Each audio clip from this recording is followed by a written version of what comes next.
live today since we're cracking along. We're cracking along. It's going to be a few days and I'll be in Tennessee working. And just thought I'd come in here, tell you guys, hey, wait for a few people to get on and we'll go over a few things with Sebastian Rogers, other cases that we're covering, and do it just like that. So, good morning, everybody. Happy Saturday. I don't know how many people are up this morning, but it's nice to see each and every one of you. And of course, we got Delilah. She's riding shotgun next to me. It's nice to see you, Outer Banks. Hey, good morning. Good morning. Sorry I haven't been on here very much. Hey, Linda. I was on here, I felt like I was on here all day yesterday, but it was because I was researching and studying and compiling some stuff. It does appear.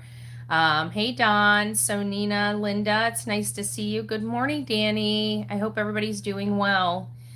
We don't really have a whole lot to report on the Sebastian Rogers case, really. I know there's still some TikTok drama going on over on TikTok with a couple of girls that just make up stuff. You know, they absolutely make up.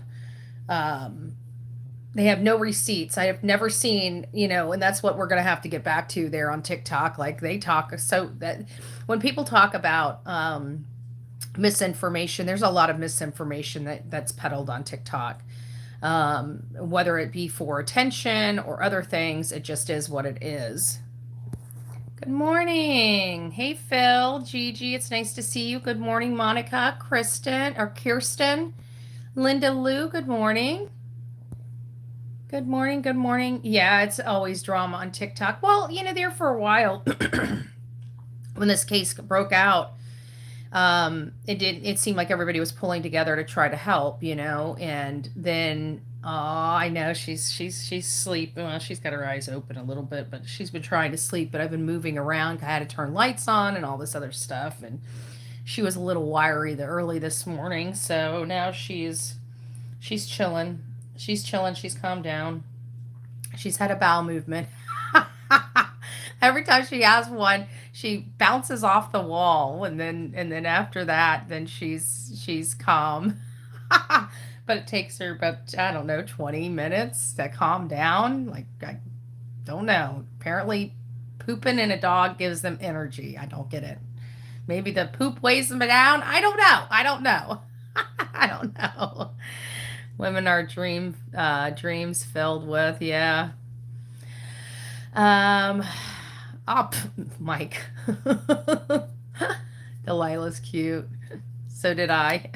There you go. So, like I said, we don't have a lot. I know Silver on the scene was out there. He was out at Horn Lake, and apparently there was he did I guess up a road. There was an area in an abandoned house, which is interesting. It's from what I'm gathering from the little bit I watched, is that it's near that Horn Lake. It's near from where Chris was. Did he know about that place? Does law enforcement know about that place? Has it been cleared? Has it not been cleared? A whole host of other questions are rising. Yeah, it was very interesting. And I've been getting a lot of emails related to Trump. So I'm going to try to go through some emails here and answer some questions related to Sebastian Rogers. We're going to go over some updates. Some of that reporting I reported on, like that FBI agent. And I said that apparently people believe that was an FBI agent. I also listened to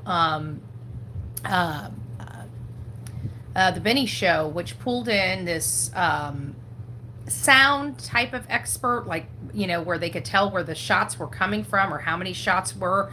We're going to check that out before we end the show today. It's just a lot of different stuff. Dan Bongino, there's just a lot of people there. There's no way that this gentleman acted alone, and it sounds like the Secret Service dropped the ball, but wasn't intentional. Like, I feel like if you look at the whole political environment related to it, I think it's going to say something very, very different, because Joe Biden had a complete utter meltdown about an hour before this situation happened. And he was being basically attacked by his party in a conversation and a telephone call, and he was doing a lot of the same stuff where he wasn't formulating complete sentences, and he finally just told him basically to, do what you got to do, or something to that effect. And about 50 of the congressmen and women were going to come forward about the conversation and how it was much like what we've seen related to him not being able to hold a conversation, stay on the facts and everything. And so you have 50 of these Democrats that were going to come forward. And that stopped dead in its tracks when President Trump was, a shot was about to hit President Trump. So you got to look at not just what was going on inside that arena, but what was going on outside, in the politics at the time. Is this a distraction? It didn't hold two parts. The way I'm looking at it is it seems like they have an incompetent, unqualified person running the Secret Service. It seems very easy to be able to pull the wool over somebody's eyes that is not trained in law enforcement, let alone tactical maneuvers, let alone, stationing people and stuff like that. The director of the Secret Service came from the Pepsi company. Again, I don't know how her qualifications were that of the highest, most supreme, one of the most supreme law enforcement agencies that we have in this country. When you look into their protocols and procedures, they've been focusing more on red ties than they have of actually protecting their protectees. But we're going to go into that a little later in this show. It's mind-blowing, but the alphabet soups are involved in this. We have one person that identified a potential second shooter that went down by a zip line, that came off the water tower by zip line. And there's something more going on here that our government is not telling us. These are eyewitnesses. This is the age of social media and everybody recording everything. A lot of our information and evidence has already been put out there on social media, and we are able to pull from that and decipher what is going on. Good morning, Sonia. It's nice to see you, my love. I hope you're having a wonderful and blessed morning this Saturday. I've got still a lot of work left ahead of me prior to Monday, and then hopefully we'll get everything, the channel and everything, back on track, doing our 5 videos. I mean, I did the 3 videos, but I was supposed to go live yesterday, and quite frankly, I was so exhausted that I ended up falling asleep. I really did. I was absolutely, even this morning, I don't know what it was. I just felt so exhausted. And so I got up at like 3 o'clock, took Delilah out, and then I slept here until like 6 o'clock this morning. I was exhausted. I've been very, very, very much exhausted. I don't know if it's just the mental taxing of thinking, like I got all this stuff going on with the whole assassination thing. And I am going to be covering that case in depth because, I have to think of it as it could have been me out there. And it was my friends out there. My friends, again, had it been any worse, they could have been a target. And that's just totally unacceptable for me, especially in the United States of America, where we have some of the best technology and some of the best men in blue, men and women of blue. This whole situation, there's no possibility of it being able to happen.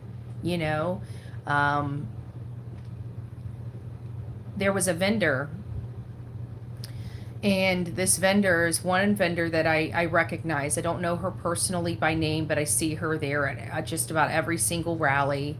And, vendors also look out because we all know how things are set up from rally to rally. We know that they use, tractor trailers, they use heavy equipment, and they put all this stuff in the light, the sights of these things. They put big things in between them. So if there is a possibility, and she's saying that none of that happened, that she thought that it wasn't fully set up yet. When she pulled in there, she kept saying, this is not right. This is not right. They can't protect him here. They can't protect him here. And then of course her husband's like, well, it's above our pay grade, So people that regularly went to these things knew right off the bat something wasn't right with the setup of the stage. And I want to know who made those decisions on the setup of the stage, because the way it was set up, it should have been set up pivoted a different way. If that whole entire stage was pivoted a different way, it would have had the same effect.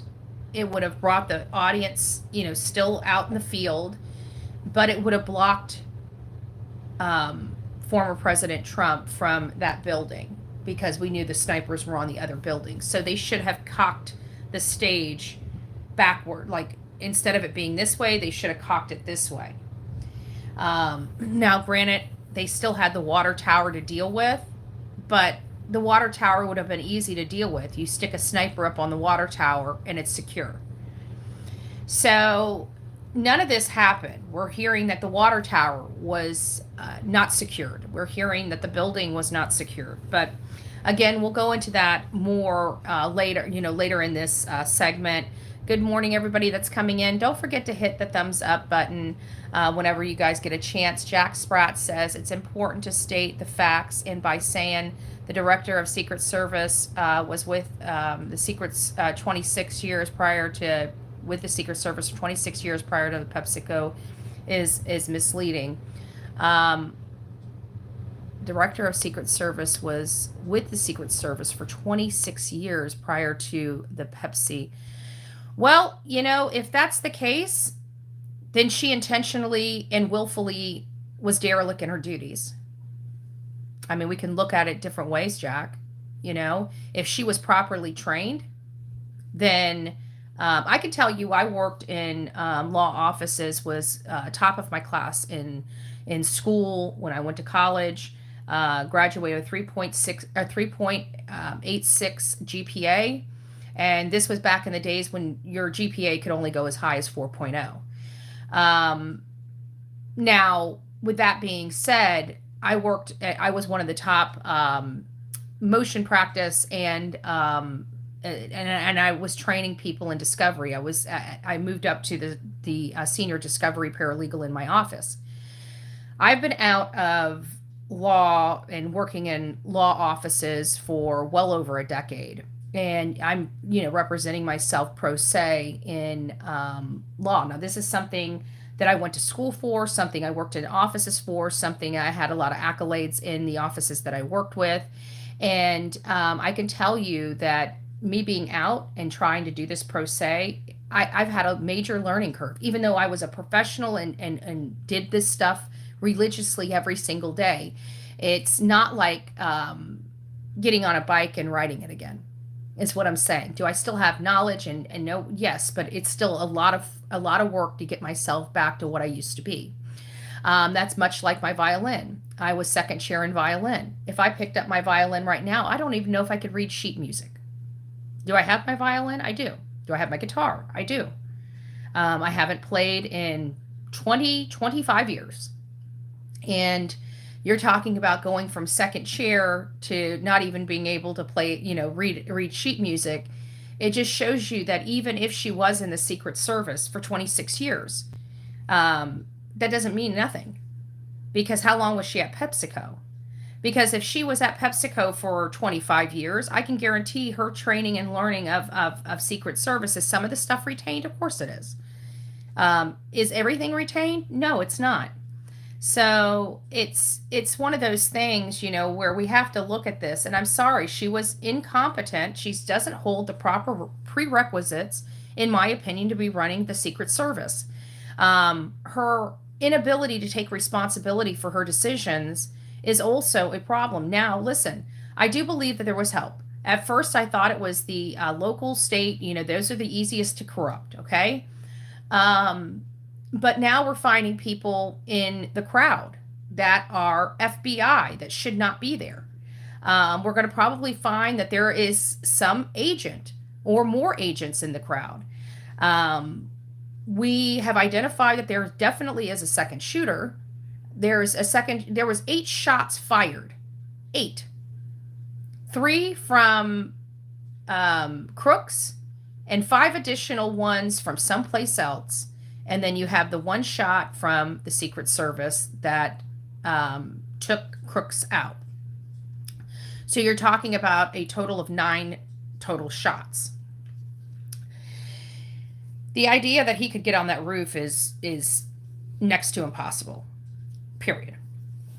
In this situation. But before, like I said, we're going to get on a tangent with this, and I know that the Trump conversation is going to be a much longer conversation that we're going to have. So I want to get pulled back to Sebastian Rogers ever so quickly, so we can get some updates and information on that. I think that we're noticing that Chris, Katie, and the Bauer Sox have stopped all communications. I think that the noose is tightening on them from law enforcement, I would hope, at this point in this stage in the game.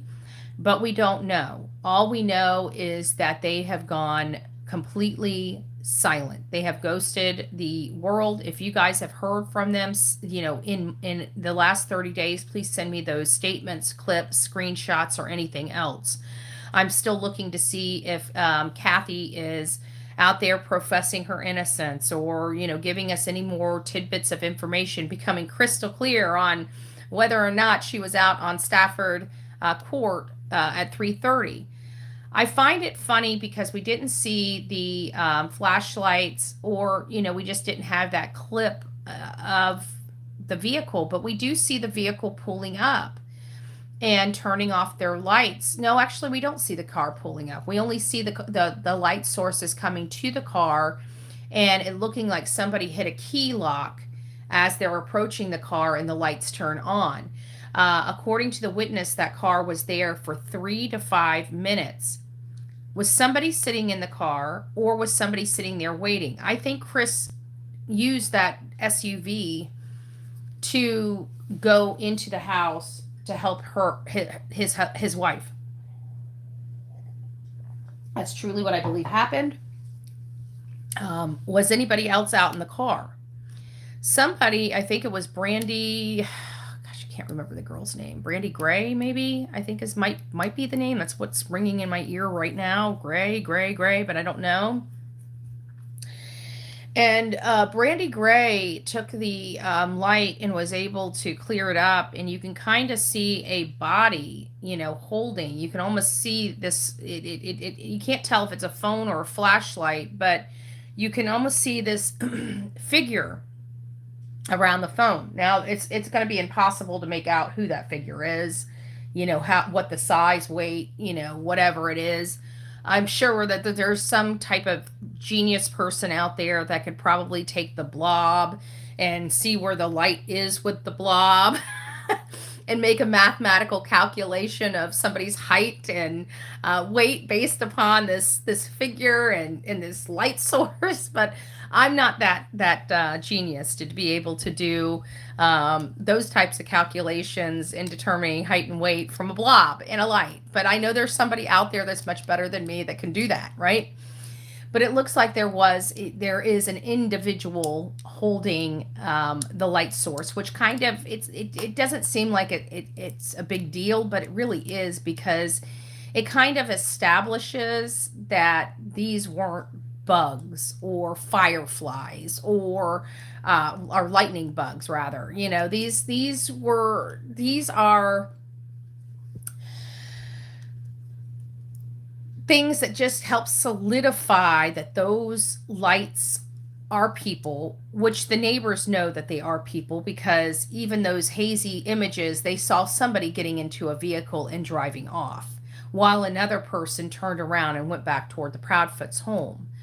Now, I didn't see multiple people. It seemed like it was 2 people. It didn't seem like it was 3 people. It didn't seem like it was 4 people. Now, is it possible that it could have been 3 people? Could somebody have been inside of that car? Yes, but what makes me feel like there may not have been, that it may have just been potentially Chris Proudfoot that borrowed his mother's car and came over there and parked down the road. It's because when the lights came on, it almost implied for me, especially with the back of the vehicle and the way the lights stayed on, is that somebody hit a clicker to unlock the car, you know? And when you hit the clicker, you have no control. Your lights on the front and the back automatically turn on. So it might have been a situation where the Bowerstocks weren't actually at the scene that early morning, and Kathy just happened to arrive at 5:45 because she knew she needed to be there. But she definitely knows that whether or not her son came over and used her SUV. So she is still has some information related to whatever is going on. This family is known for keeping secrets. They are known for keeping their secrets. So it is of my belief the reason why the entire family failed to come out to help look for Sebastian is because they all knew what had transpired. Maybe not all the details for plausible deniability, but knew enough that it was bad, that something happened inside their family, and let the other people look for him because there's no point in us wasting our time. We know he's gone, type of thing. There's a reason why the entire family, including the cousins, the kids that failed to come out and look for him.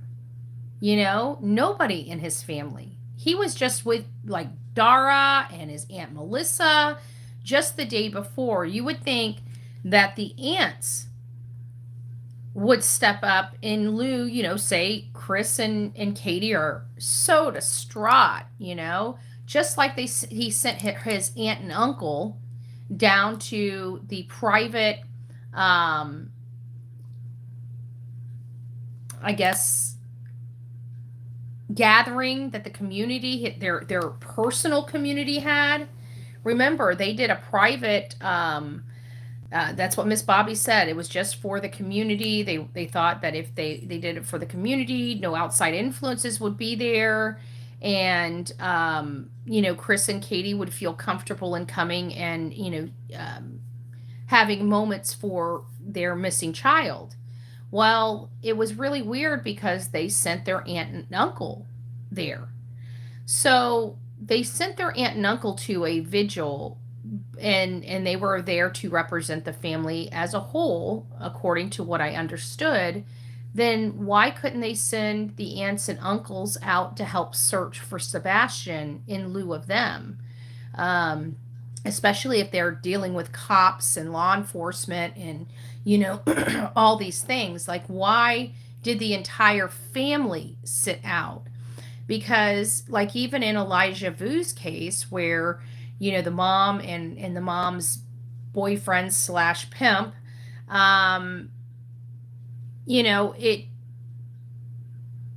it was the grandma, it was the other family members that picked up the torch and started, as well as the community that picked up the torch and started doing these searches to look for Elijah Vu, which was a 3-year-old that disappeared from his Twin Rivers, Wisconsin home, he wasn't from Twin Rivers, Wisconsin. That's where he was staying with Katrina Bauer's boyfriend, Jesse Vang.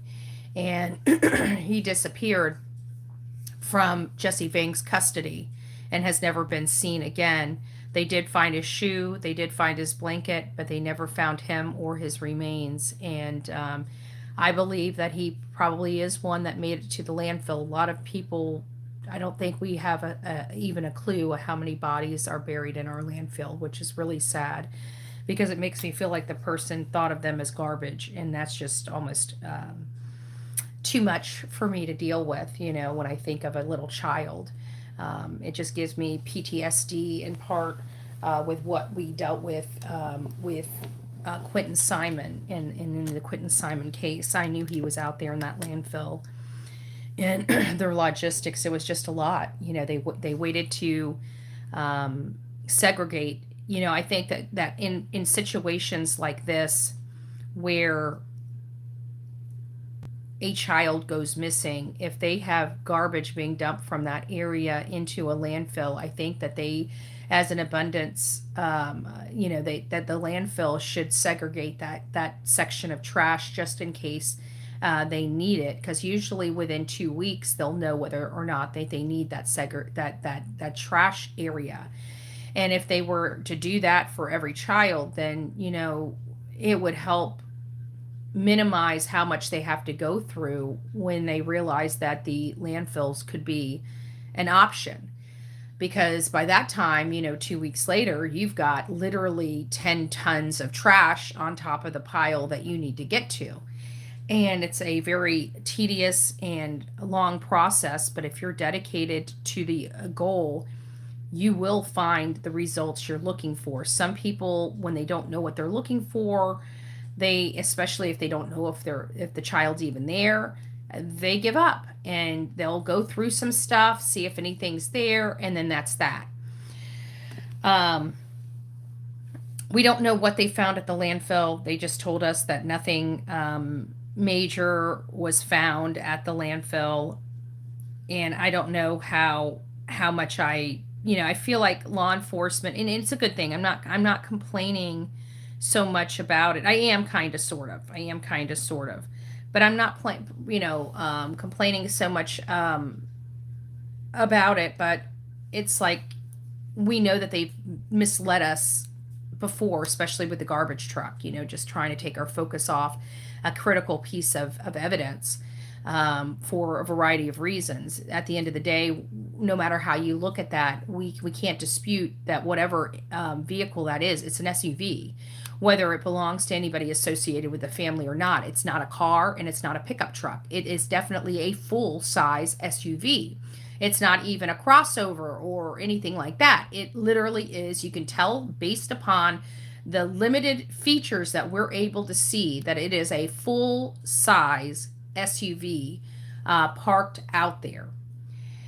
And I think that that's notable because it sounds like a lot of people in Chris and Katie's family have either pickup trucks or SUVs.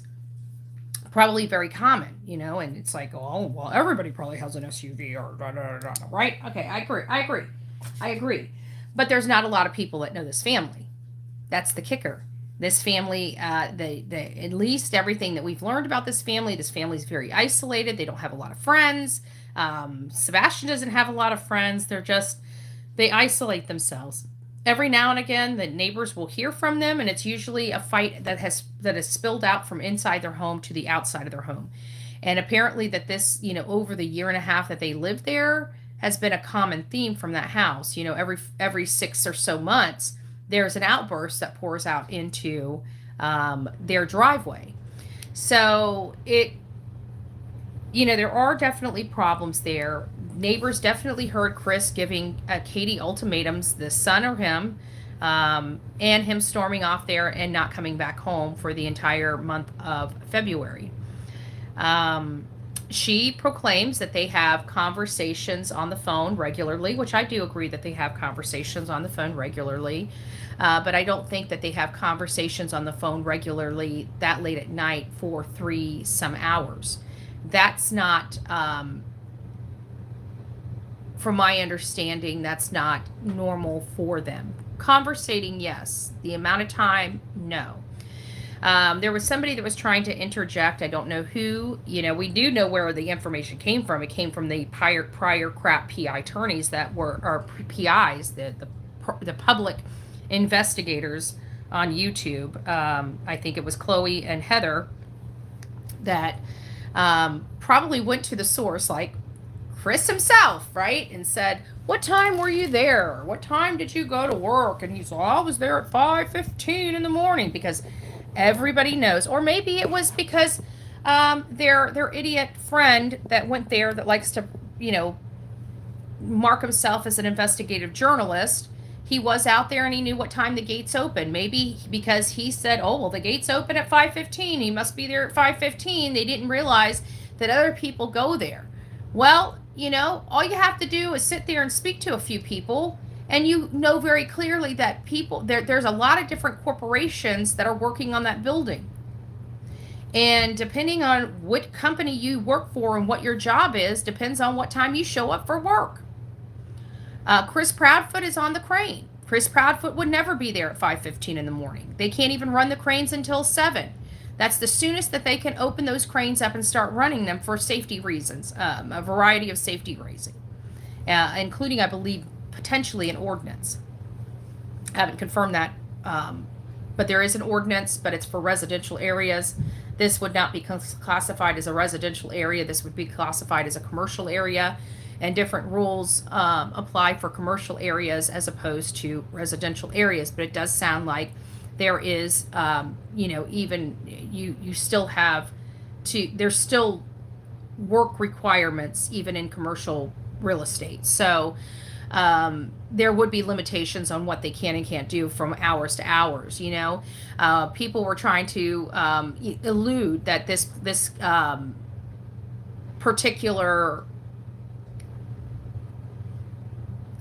particular job ran 24 hours, 7 days a week. I can confirm 100% with 100% certainty those statements that were being peddled around are untrue. That is absolutely untrue. This particular project, without a doubt, shuts down at least on Sundays. It does appear that this project is fully closed down on nights.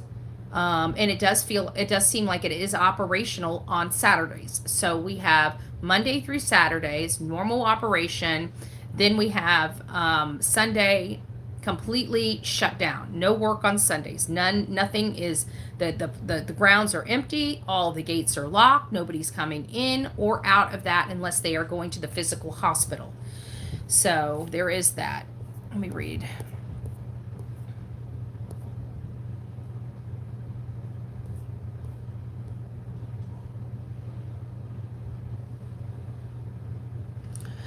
Good morning. I have one question. I've been wondering about why is Nancy Grace not all over this case? Jenna, she is. She covered this case. She had Chris Proudfoot on there. She had Seth on there. She's the one that got Seth his polygraph that was administered from an FBI agent, a former FBI agent, a very qualified polygraph administrator. And he passed his polygraph. So that was all from the Nancy Grace show. If you notice, Nancy Grace does not get, that's one of the things about like mainstream media. Nancy Grace, I love her, but she covers a lot of cases and she just covers segments of the cases. She doesn't really, it's been a really long time since she's done like investigative pieces on these cases that extend past 1 or 2 shows. I don't know of any one that she's done like multiple shows on in the recent years. It's more in line with sorry, that's what I was worried about. Once I start moving this, the legs start folding on this particular one is predominantly.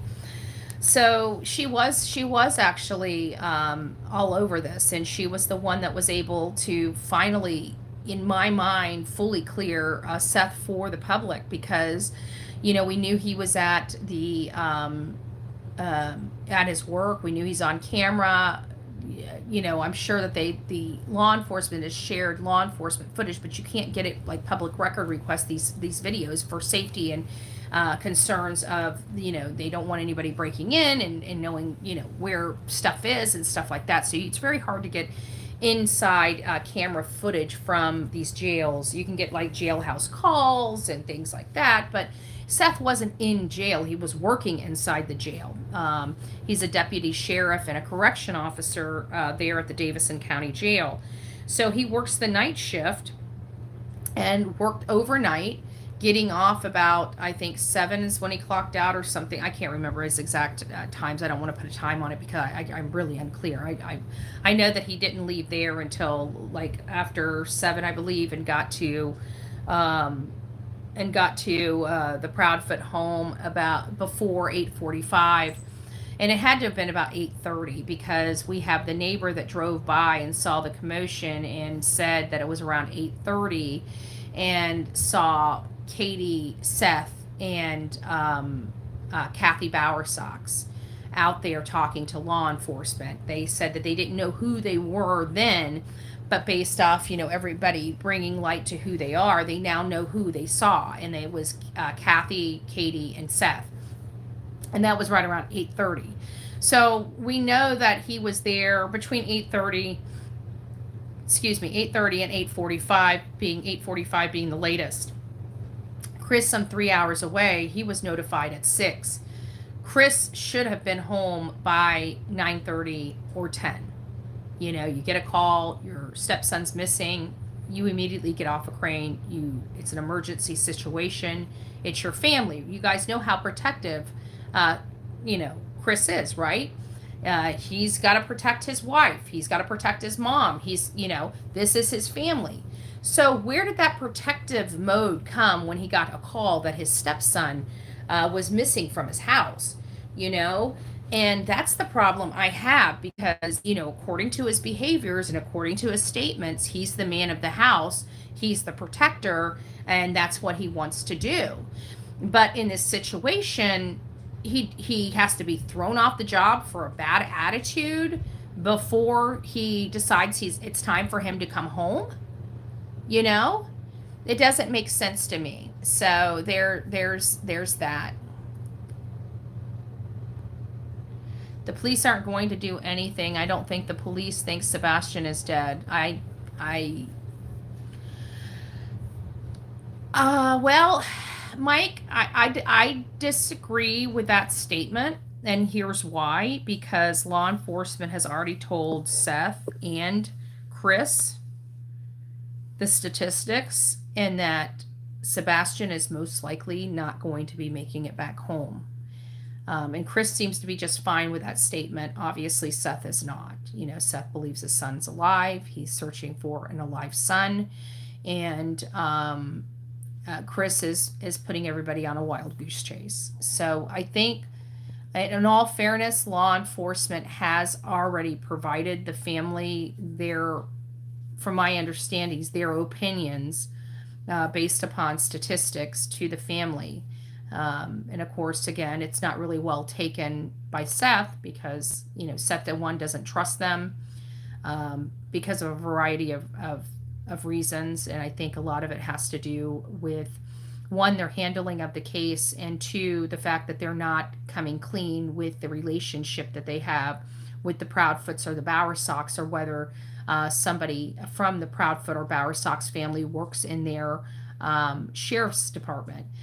Nobody's saying anything about that. And even being asked, it doesn't seem like they're willing to confirm or deny one way or another. They know the rumors going around. They're not quelling it, nor are they addressing it with Seth Rogers, and therefore creating this very uneasy, untrusting relationship. And I feel like I'm hoping that maybe it's just a misunderstanding and, all this stuff can be clarified. But again, this goes back to one of the reasons why I really want communication from law enforcement with Seth. At the end of the day, we work very hard to help provide the family information, not our public.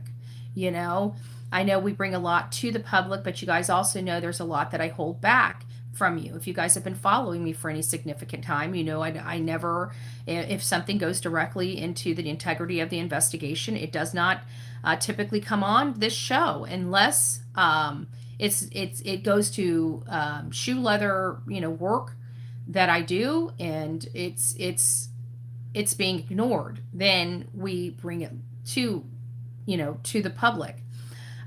There are some things that we never talk about. There's some things in the Summer Wells case that I've never brought to the world. There's still stuff in Gabby Petito that you guys have never seen. It's a lot of work. It's a lot of information that's captured.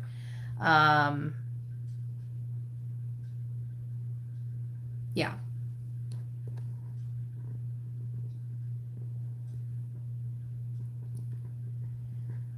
In my opinion, it's not just a coincidence that Chris's mom was there. No, it's not. And not only that, she was there, and they're trying to distance that. I think that's why Kathy came out and said she didn't get over to Katie's until like 10:30, after 10:30, which we know is a lie. Too many witnesses saw her out there in the front of the house. But I think that's the reason why she's trying to do that, because we know she was up there at the general store 15 minutes before Sebastian was even reported missing. How did she know to be there? It sounds to me like Chris called her before Katie called him, or they had planned it. She was just waiting there for the call to hurry and rush right to the house, not thinking that, because she's an older lady, she doesn't realize what technology we have. Is it possible that she was just waiting for the call? I don't know. Mina says, twice my daughter was missing, all school related. Let me tell you, both times I had a search party ASAP. My brother made it to my house in 3 minutes on his bike. He didn't even park it. Wow. They all know what happened. That's why none of them doing nothing to find Sebastian. That's what I believe, because, I'm not a words person. I'm an actions person. I'm a behaviors person. And I try to apply an average Joe standard. Okay. If you guys haven't noticed, we always talk about the average Joe.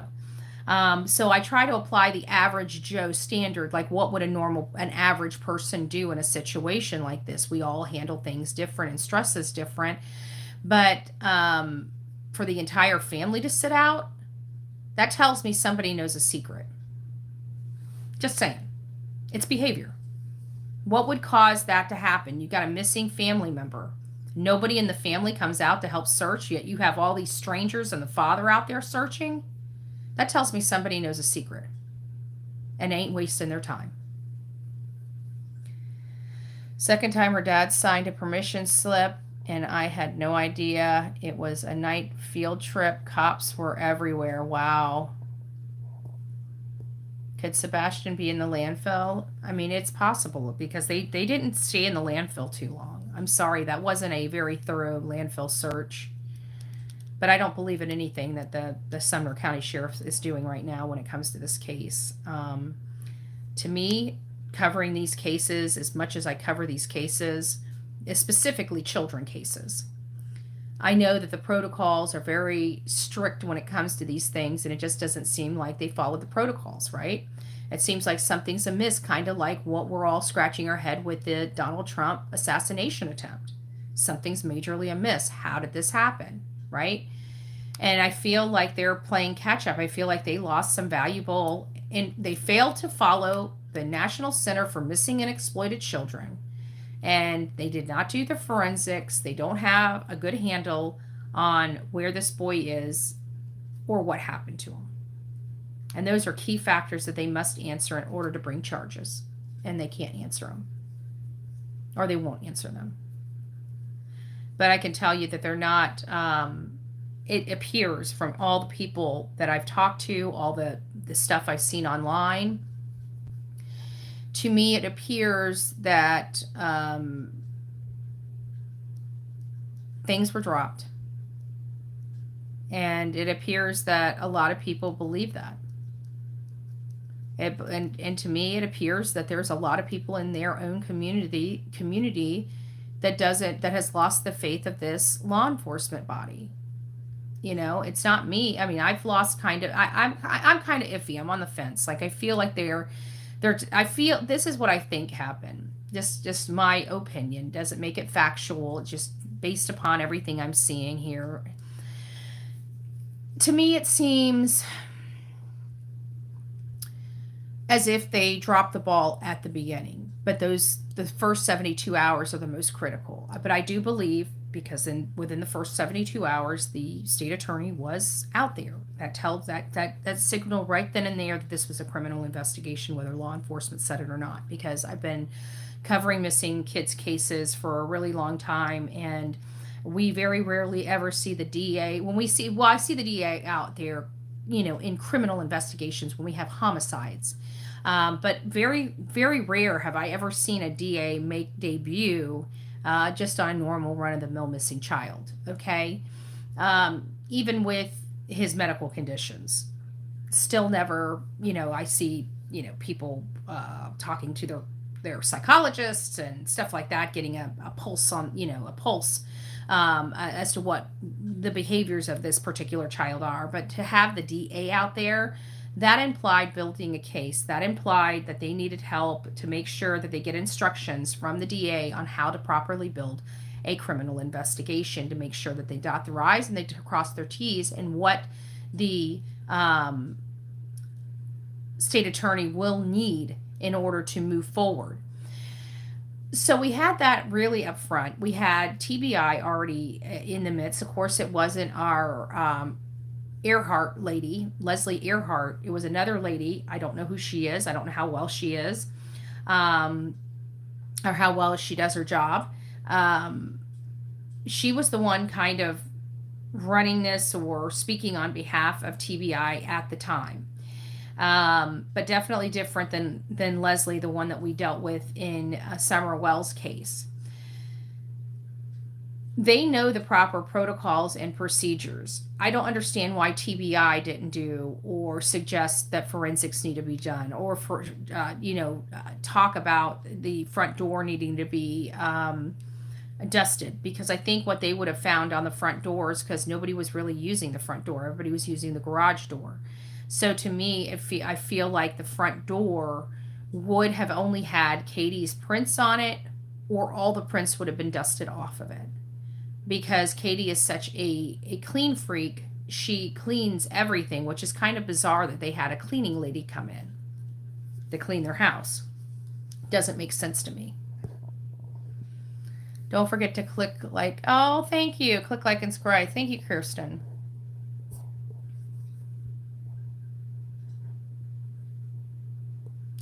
What about the fire at the landfill next to the construction company? Yeah, that's problematic for me.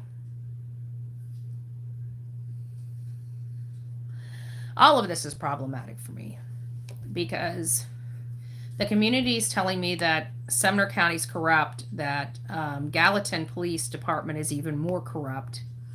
And we have, in this tiny little community, we've got houses exploding, landfills catching on fire.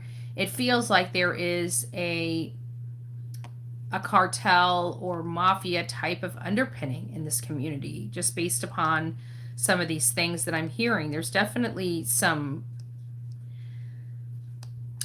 going on that doesn't feel right in those communities predominantly.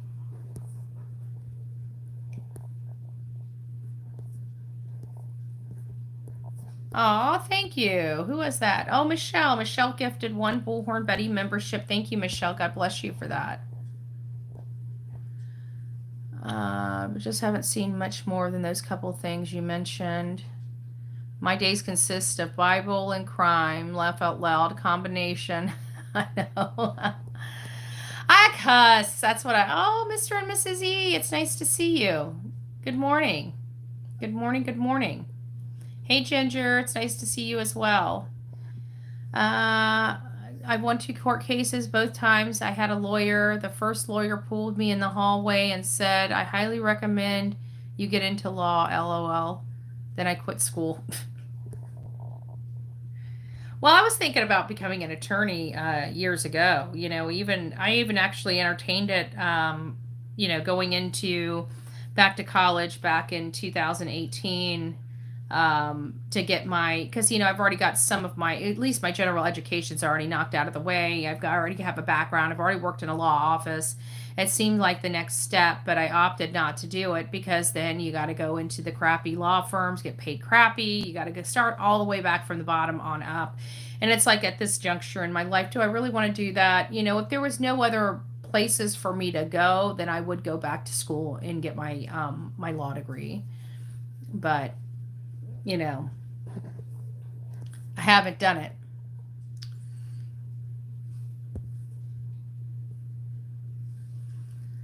When are the elections for the new sheriff in Sumner County? I don't know. I would think that everybody has to vote in the November elections, but there's going to be a primary. Everybody skips the primary and votes in the general. I think that that is the stupidest thing I've ever heard, because the primary is what puts the people on the ballot in the general. So if you're not doing the primary, then your candidate could lose in the primaries and another candidate could be put on the ballot in the general elections in November.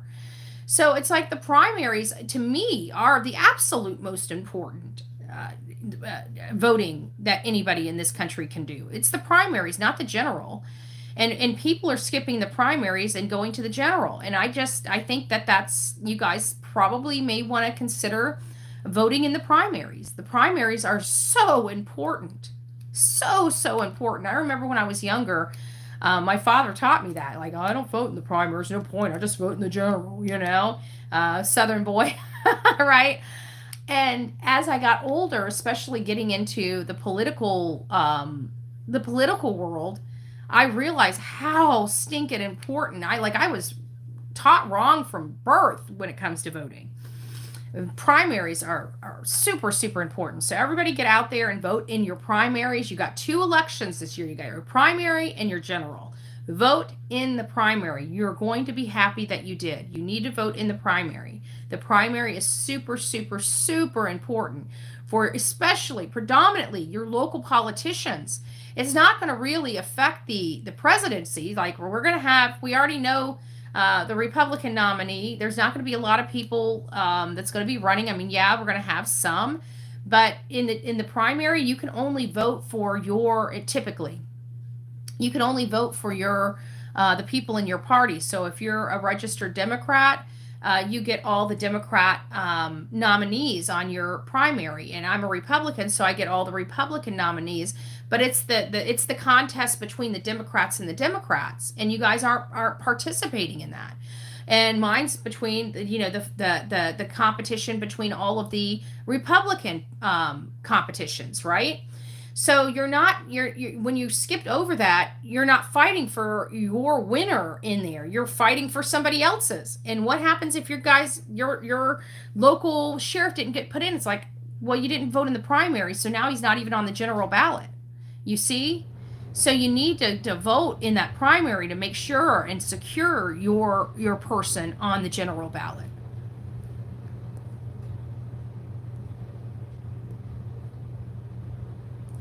I haven't watched that yet. I saw it yesterday. I figured he had experienced die on it. You guys we're going to be blowing, we're about to go over to our discussions about the stuff that went on there. And there's one critical piece that's on the Benny Show that I think is very, very, very interesting. And I think you guys need to hear this.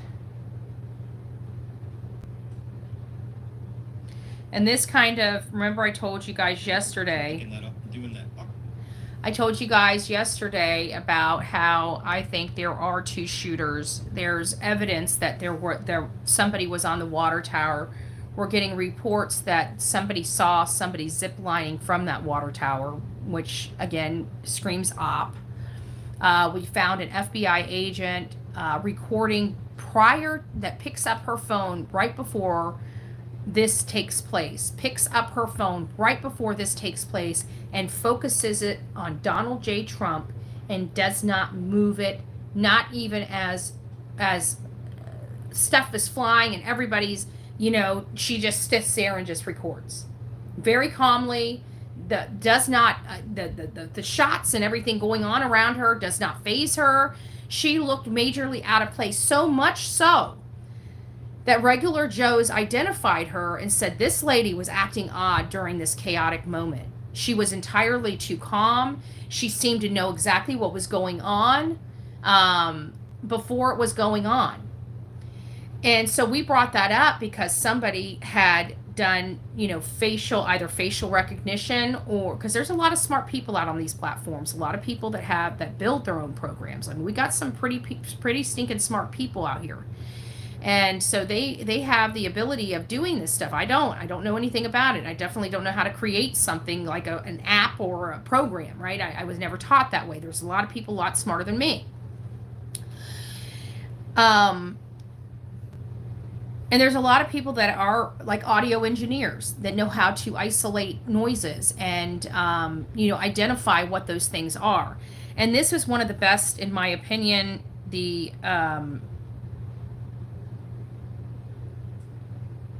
I want to get past. Okay. Okay, here we go. And I want you guys to hear this. It's going to probably be, I don't know, several minutes, but you guys need to hear it.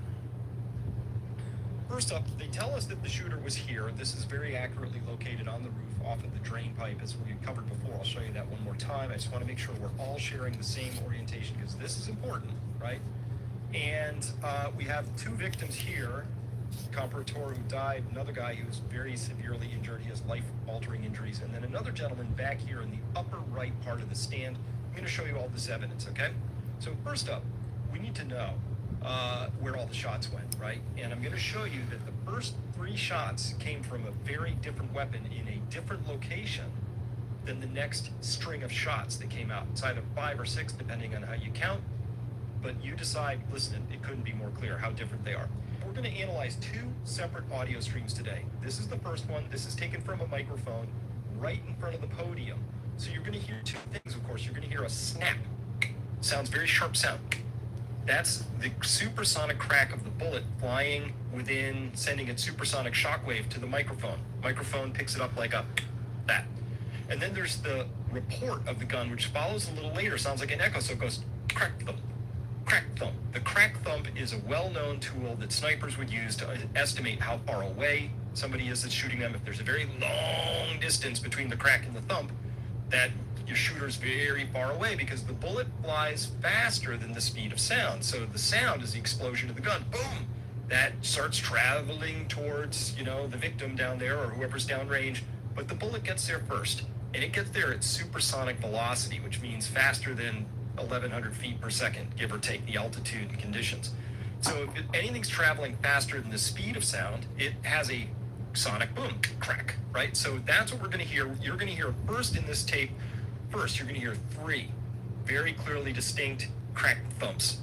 And then things get a little confusing, right? It gets a little fast. And so how do you count and all of that? Whoever put this video together did the counting. Thank you for that. However, I think there's some room for interpretation here as well about that. So without any further ado, this is that. Take a look at what happened.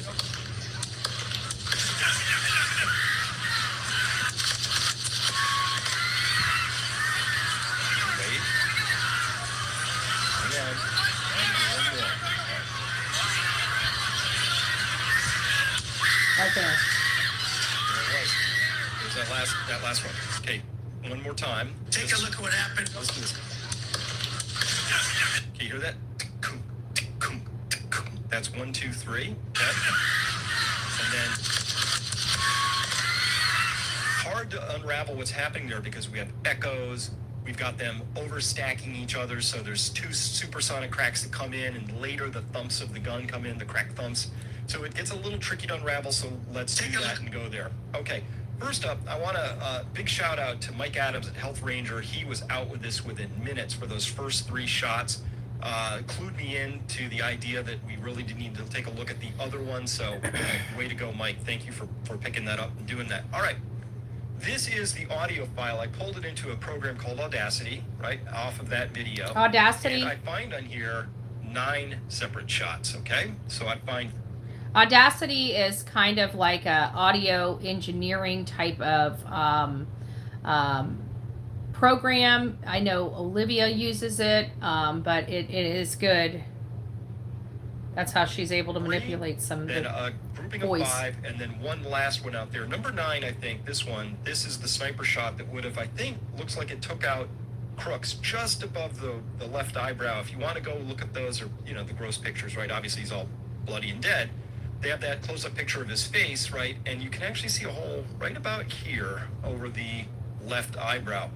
So we have those first 3 shots, then we have the 5, and then that last one. I'm not going to worry about the last one as much. But we're going to have to look at these first sets very, very carefully here. So here is video number 1.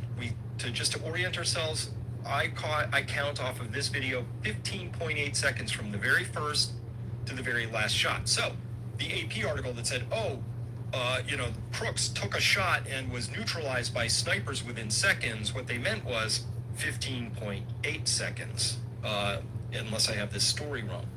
Next, we're going to look at these first 3 shots here so you understand how we can analyze the rest of them. And so here's the shot. This is the sonic crack. So that's the bullet is the blue arrows, and then the report is going to be the black arrows. So that's the crack, thump, crack, thump, crack, thump. And of course, it was the first bullet that nicked Trump's ear. And again, let me get my thing here. Here's what it sounds like. Okay, so now I've just isolated the sound. There it is. Okay, oops, sorry. One last time just to make sure we're hearing this right. There's 0.22 seconds between the crack and the thump, and knowing a little bit about the type of the bullet that was used and the caliber of it and the air conditions and things like that, you can estimate the distance of the shooter and how far away the shooter was. So that 0.22 second gap between the crack and the thump is very important because it helps us identify that a gun is being shot from that distance. If there were any other lengths, like if we saw a crack, thump, crack, thump, we would clearly see that that was 2 separate weapons because assuming the first and the last crack thumps were the same distance apart. So if there's any variation between the crack and the thump, that's when you say, oh, that's a different weapon. So that's one way. The other way is just the tenor of just the sound of the weapon. Does it sound different? The audio from video 1, when we look at it here, the first 3 shots we can make complete sense of. Okay, fine. Then there's a 4th shot that arrives, and it does so with a bullet and a report at 0.212 seconds, close enough for government work here or rough analysis. Here's another bullet and a report, so that's the snap, crack. There's echoes. We see there's echoes, so the bullet makes a and then this sound is echoing probably off of one of the buildings. We have a lot of flat surfaces back there. So the microphone is here, supersonic crack, and that crack makes it to the microphone, and then it echoes off of something. And so we see the crack and an echo. We could probably very, very accurately estimate how far away that flat surface is off of that echo, and then you get the report itself. Crack, thump. So shots 4 and 5, I'm still pretty good with shots 4 and 5 in terms of being able to make sense of them. From 6 on, man, it gets all kinds of weird. And I'm not going to take you through the weirdness from video 1. To try and resolve what's happening with those other shots, we're now going to turn to video 2. This really clarifies everything and makes the entire case. So we'll listen to it up through the shots, which is about 20 seconds of tape. Yeah, I won't take you through all the screaming and everything. And by the way, not for nothing, but screaming, I don't understand people who just start screaming and then just don't stop in an event like this. So listen past this. It's there's a lot of screaming going on, but you can clearly hear shots 1, 2, and 3, and then you can hear the other string of shots come out. We're going to analyze it. I'll break it down. We'll take a look at it. However, I do want to pre-stage this a little bit. For yourself, decide for yourself, does 1, 2, and 3, do they sound the same at all compared to the other ones that you hear? Okay, and remember, we already have the analysis from audio experts elsewhere saying there's a difference between weapon A and weapon B. And I can show you that the rounds fired from weapon B were also aimed at the stage. Okay, so this is important. 2 weapons, one fires a string of 3, another fires a string of 5 or 6, depending on how we count, and off they go. And they were also out hitting the crowd and headed towards Trump. Okay? This is important because now we do not have a lone gunman anymore. Okay? So listen up. Here we go.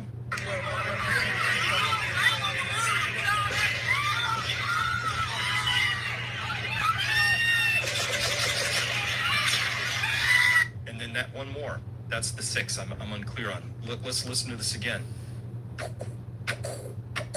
Muffled, and then, right? That's what I hear.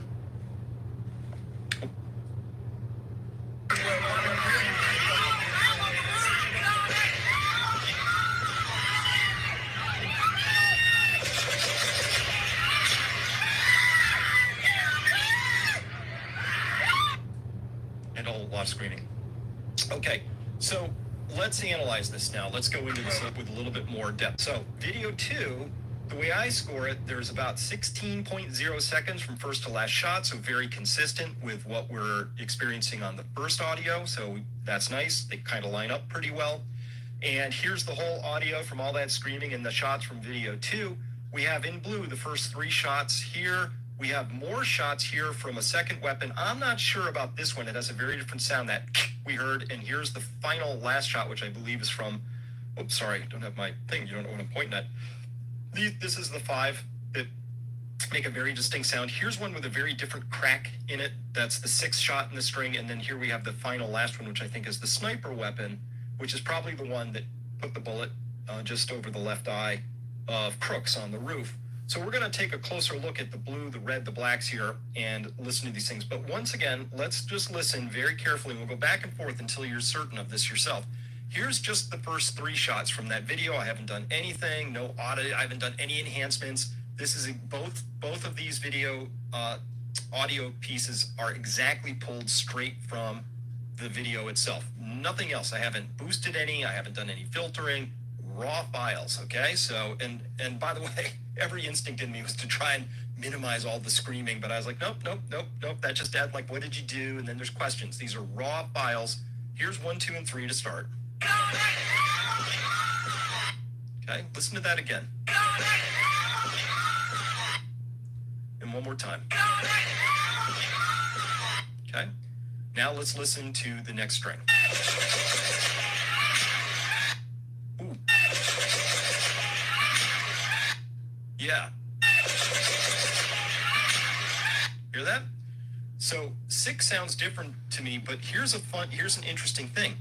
1, 2, and 3, besides being muffled and further away, it doesn't have echoes. Here we have, this is a shot here, this one, this peak, oh, darn it, I don't have my thing up again. Here we go. So this here is a shot. This is an echo. Very clearly an echo, and a shot and an echo, and a shot and an echo. So this is actually critical evidence because you hear that, there's echoes coming off. So that also allows us, again, to analyze where was this gun. But first up, we just have an absolutely different sound between the first 3. There's no echo. It's much further away. It's more muffled. It's just not in the same place at all. But these next ones,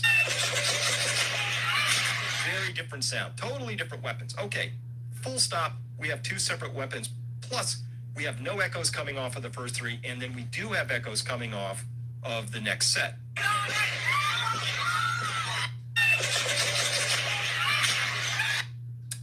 And that last one, that's different. That's not the sniper shot. The sniper shot is another 10 seconds later.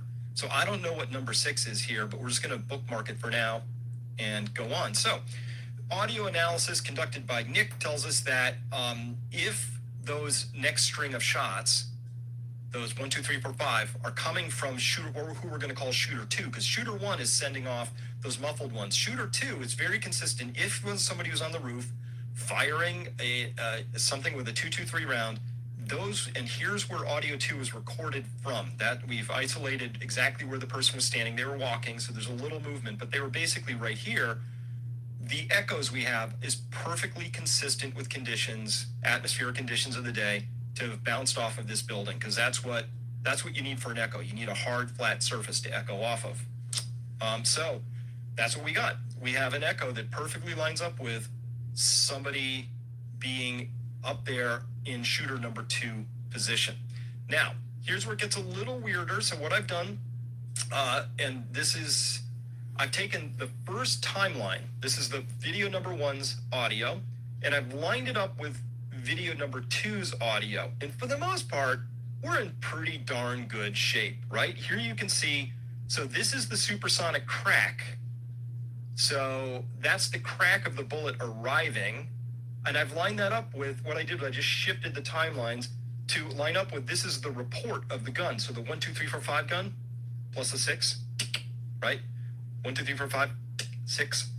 I've lined up that first blast of the gun with the arrival of the bullet so that it should be consistent, because if you have the explosion, the arrival of it downstream, they ought to line up, right? The timings ought to be the same. So sure enough, shot one, no problemo, lines up perfectly. This is an echo up top there. Here's the echo down here for shot one. The top bullet is echoing off of whatever it's echoing up there near the stage.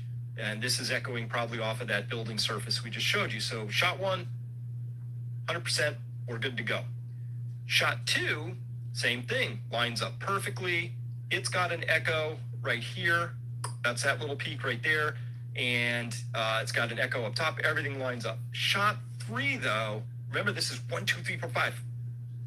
1, 2, 3, 4, 5, 6.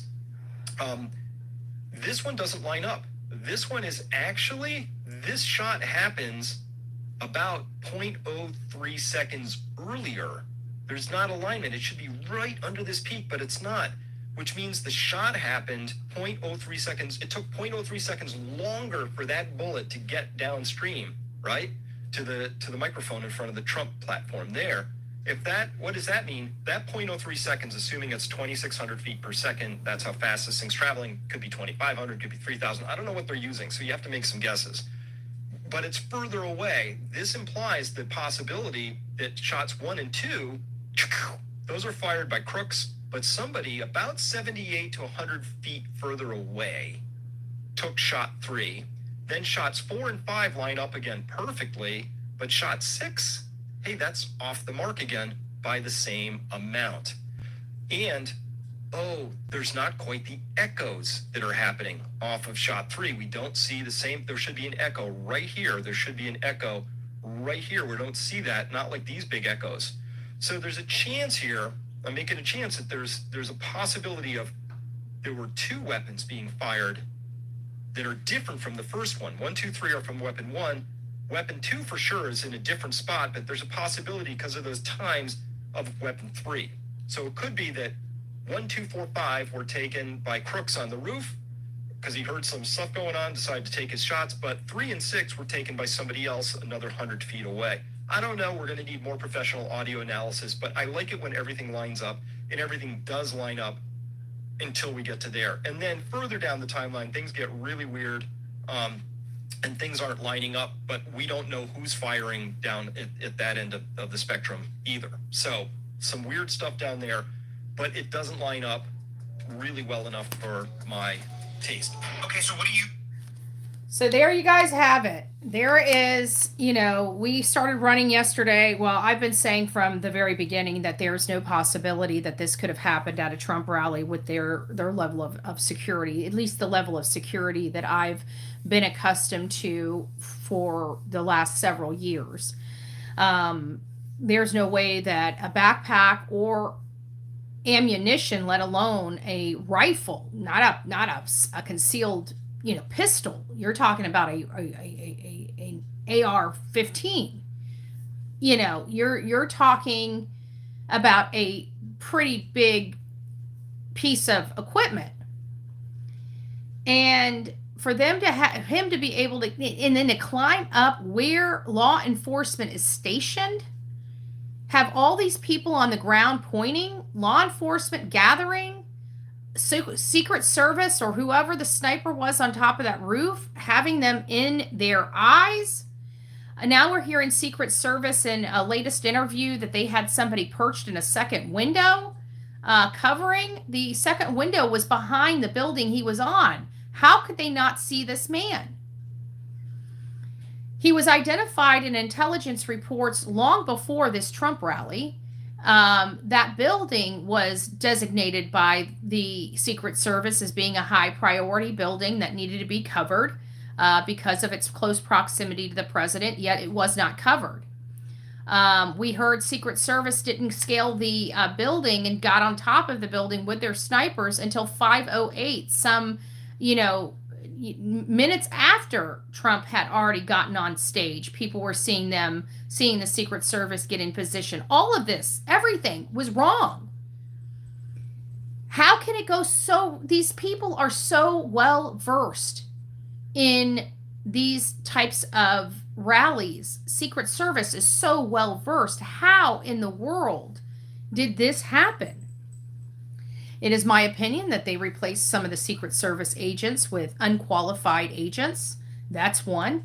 They have an unqualified director of the Secret Service, which is two. So she's more concerned about, making sure that her employee or the people under her don't wear red ties as opposed to covering a nominee's butt, a prior president's butt.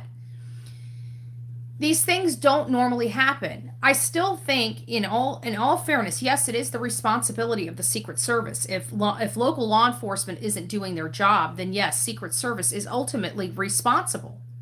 Okay, they are. There's no ifs, ands, or buts about whether or not Secret Service is ultimately responsible. That is their protectee, and his life was millimeters from ending. Millimeters. I don't know if there's a size smaller than a millimeter, but if there is, it's even smaller than that. I mean, by the grace of God.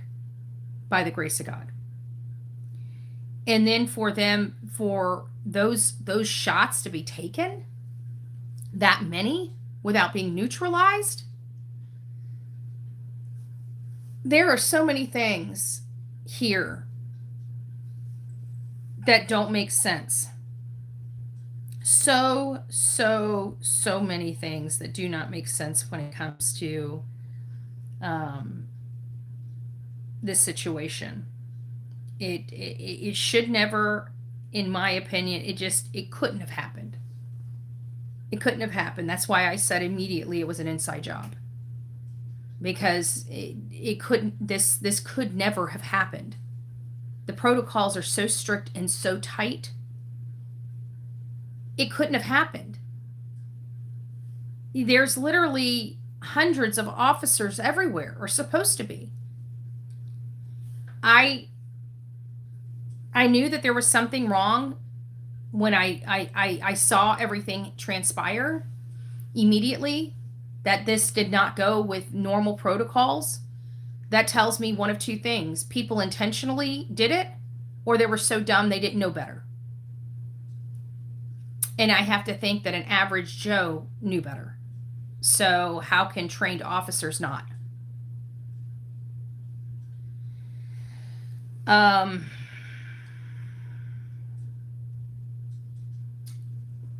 It's definitely problematic for me. Definitely problematic for me. Here's that exchange. Okay. He writes, the reporting from Puck is as follows. The Biden campaign did not dispute this next part about Crow and his Bronze Star. In a video of the Zoom that I was able to view, writes the reporter, you can hear Biden chastising Crow, who asked about the importance of national security to voters. First of all, I think you're dead wrong on national security, the president says. You have to imagine it much more slow and slurry. Emotion at times, garbling his words. You saw what happened recently in terms of the meeting we had with NATO? I put NATO together. Name me a foreign leader who thinks I'm not the most effective leader in the world on foreign policy. Tell me who the hell that is. Tell me who put NATO back together. Tell me who enlarged NATO. Tell me who did the Pacific Basin. Tell me who did something that you've never done with your Bronze Star like my son. And I'm proud of your leadership, but guess what? What's happening? We've got Korea and Japan working together. I put a coup together anyway. Anyway, things are in chaos, and I'm bringing some order to it. And again, find me a world leader who's an ally of ours who doesn't think I'm the most respected person they've ever. Response from Crow, it's not breaking through, Mr. President, to our voters. You want to talk about it? The reenactment is the better part. But you guys need to hear before that. Hold on. Oh, God. Wait. We got to talk about Joe Biden because in the wake of Saturday's huge news with President Trump, some important news got lost, and namely, President Biden was having a meltdown on internal calls between Democrats, like with fellow Democrats. And hold on, I thought I had it. Do I? Yes, I do. Okay, so first there was. If Biden can't win, they can't cheat at the election ballots. Nobody's going to vote for Biden in this economy. Wouldn't it be easy just to take his competitor out. It would pave the way for him to be president for a second term in the geriatric ward of the White House. I find this problematic. Let's listen. This is interesting. Report that Democrats are talking to him about, like, these are bad polls for you, Mr. President, and he was absolutely yelling at them. And they said that he was the debate Joe Biden. Hold on. Oh, God. Wait, I've got to find This it. is going to be... He was like doing the get off my lawn routine. Am I going to be able to... If my team finds this before I do, tell me what page it's on, because there's so many good things. But he started yelling at them and was, like, bullying, and the Democrats were not responding well to it, and congressional progressives, like, couldn't believe, like, his behavior. Is this the Bronze Star thing? No, I'm getting to that, too. Oh, shit. My team will get it to me. She said shit. Wait, is it just... Is the AM update just the Bronze Star one? Yeah, okay. All right, so we'll get to the Bronze Star. And then I'll backfill on that other one because I want you to know what I'm talking about. So on this rambling call, per Puck News, there were moderate, not progressive, congressional Democrats on. And they said it was even worse than the debate. Yes, this is it. Okay. It was less than an hour before the assassination attempt, which is why it didn't make news. One person on the call... Don't you guys find that funny? That you guys need to listen to this. This happened 1 hour about the time that Crooks showed up to that rally. 1 hour. Sounds like something happened. Somebody got a call. Somebody shows up. I'm sorry. Let's distract. Debate. He was rambling. He would start an answer, then lose his train of thought, then would just say, whatever. We've seen. Anyway, that's his new crutch. Yeah. I've lost a ton of respect for him. Had the assassination attempt, another one said, not occurred an hour later, I think 50 people on that Zoom were ready to come out publicly against him. And then there was this notable exchange with Representative Jason Crow, Democrat from Colorado, who received a Bronze Star as an Army Ranger fighting for us in Iraq. And here's that exchange. Okay. He writes, or the reporting from Puck, is as follows. The Biden campaign did not dispute this next part about Crow and his Bronze Star. In a video of the Zoom that I was able to view, writes the reporter, you can hear Biden chastising Crow, who asked about the importance of national security to voters. First of all, I think you're dead wrong on national security, the president says. You have to imagine it much more slow and slurry. Emotion at times, garbling his words. You saw what happened recently in terms of the meeting we had with NATO. I put NATO together. Name me a foreign leader who thinks I'm not the most effective leader in the world on foreign policy. Tell me who the hell that is. Tell me who put NATO back together. Tell me who enlarged NATO. Tell me who did the Pacific Basin. Tell me who did something that you've never done with your Bronze Star like my son. And I'm proud of your leadership, but guess what? What's happening? We've got Korea and Japan working together. I put a coup together anyway. Anyway, things are in chaos, and I'm bringing some order to it. And again, find me a world leader who's an ally of ours who doesn't think I'm the most respected person they've ever. Response from Crow, it's not breaking through, Mr. President, to our voters. You want to talk about it? The reenactment is the better part. Oh, good.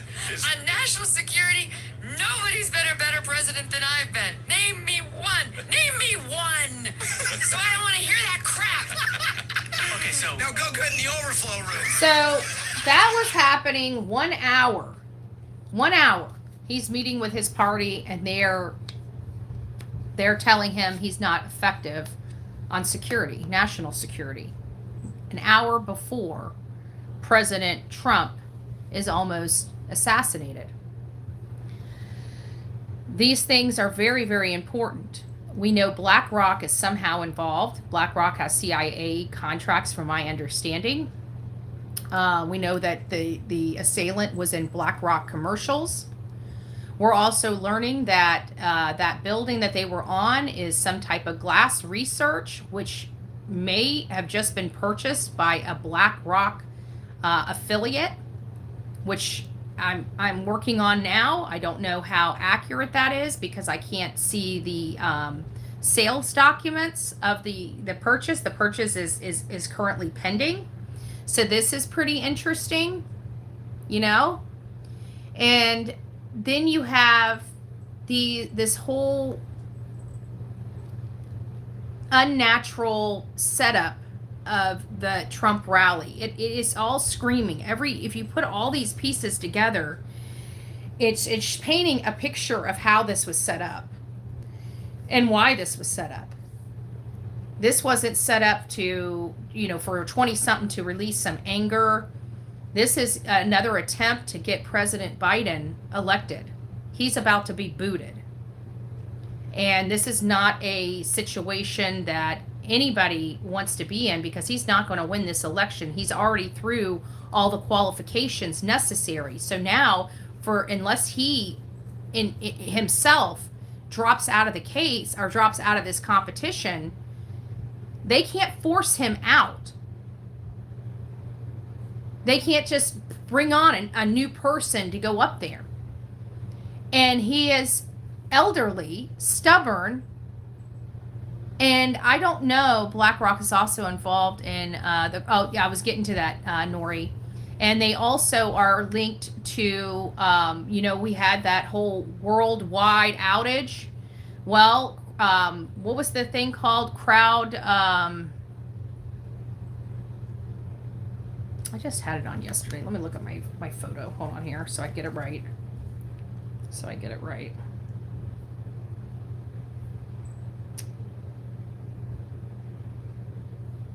CrowdStrike. CrowdStrike confirms a disruption caused by Windows update, not cyber attack. See, we're told that this is happening all over the world. Okay? We're told that by our mainstream media.